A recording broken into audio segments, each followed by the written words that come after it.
দর্শক, ঘন কুয়াশার কারণে মানিকগঞ্জের 2 নৌ রুটে ফেরি চলাচল বন্ধ রয়েছে। মাঝ নদীতে আটকা পড়ে আছে 5টিরও বেশি ফেরি। এ বিষয়ে নিয়ে আরো বিস্তারিত জানাতে আমাদের সাথে আমাদের সহকর্মী মনিরুল ইসলাম মিহির যুক্ত হচ্ছেন। মিহির, এই মুহূর্তে ঘাটের কি অবস্থা দেখছেন? কত যানবাহন আটকে আছে? কি ধরনের দুর্ভোগ সৃষ্টি হয়েছে এখন পর্যন্ত? রাত 12টা থেকে ফেরি চলাচল বন্ধ আছে পাটুরিয়া দৌলতদিয়া নৌ রুটে। এখন 9টারও বেশি বেজে গেছে।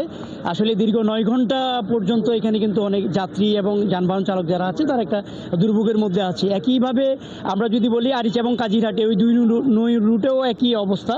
সেখানেও রাত 9:30 থেকে এখন 9টা অর্থাৎ 12 ঘন্টা পর্যন্ত পেরিয়ে গিয়েছে।